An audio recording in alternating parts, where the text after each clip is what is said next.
This is Balitang Ilocos Online. Mula sa bayan ng Bacara sa Ilocos Norte, ganito po ang kalagayan ng Bislac River kung saan tumaas na po ang level ng ilog. Sa may gilid, may mga residenteng nangunguha ng mga naanod na kahoy. Ayan, kitang-kita po natin na may isang lalaki na nakahakot ng mga kahoy na naanod sa gilid para ito ay mapakinabangan. Sa kabilang bahagi ng ilog naman, may mga grupo na nangunguha ng isda, yung mga naanod na tilapia. Kanya-kanya silang gamit ng panghuli. Sa Ilocano, tinatawag nila itong dusdos. Ayan, kanya-kanyang dusdos para sa mga naanod na tilapia sa gilid ng ilog. Sa ngayon ay puspos ng kanilang panguha dahil marami ang nakitang tilapia dyan sa gilid ng ilog dito sa bayan ng Bacara, Ilocos Norte. Ayan, kitang-kita po natin na may mga maliliit at saka may iba pang mga shrimps at saka may dalaga. Gaya ni Kuya, siya isa sa mga nanghuli ng isda dito sa bayan ng Bacara, Ilocos Norte. Maging sa ilalim po ng tulay, marami pa dyan nakita po natin na sila ay kanya-kanyang huli ng isda dahil ang mga tilapia ay pumagilid daw matapos silang maanod dyan sa may bayan ng Vintar sa Ilocos Norte. So dito po ay talagang pinagpiestahan ng mga residente ang mga naanod na tilapia ngayong araw. Para sa kanila, biyaya dahil mayroon silang pang-ulam o pang-pulutan ngayong araw matapos tumaas yung level ng ilog dito sa bayan ng Bacara sa Ilocos Norte. Puntahan po natin sa kabila, yan, yung mga tao doon sa may ilalim po ng tulay. Tingnan natin kung ano naman ang kanilang ginagawa ngayong araw. Ganito naman ang eksena sa may ilalim ng tulay. Ayan, kanya-kanyang dos-dos rin yung mga tao rito kung saan mayroon pang gumamit ng lambat. Ito ay inihagis na lang at saka hilain at doon titignan kung may nahuling isda. So sa ngayon, marami ang nasa ilalim po ng tulay.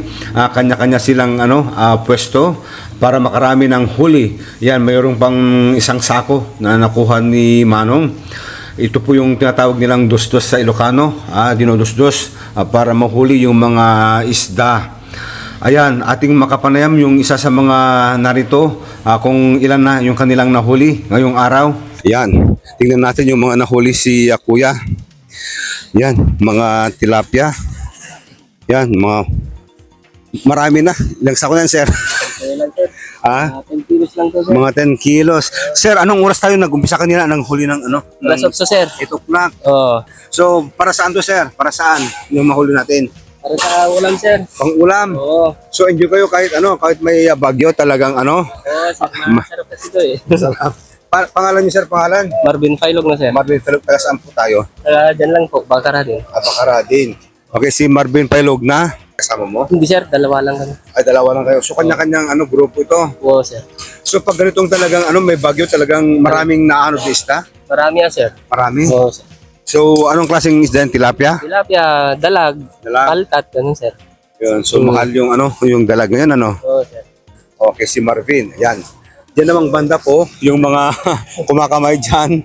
Ang dami sigurong isda dyan, Ayan. Kanya-kanya silang kapa. Sa may sementong yan. Yan. Diyan po kasi, nagtatago yung mga isda.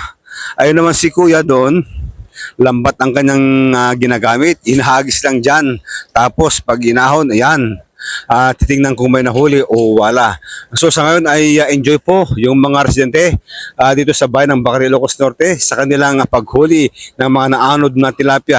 Diyan naman po sa may ilalim ng tulay, ayan, sabi ko kanina, talagang kinakapa yung mga isda. Ito naman yung mga trabahador dito, binabaklas na yung mga scaffold para hindi maanod kung sakaling aabot yung level ng tubig dito sa ilalim ng tulay. So sa ngayon, talagang lumalaki ang level ng ilog dito sa bayan ng Bacara, Ilocos Norte, kung saan marami naman ang naglabasan na tilapia na sinasamantala yung mga residente para sa paghuli.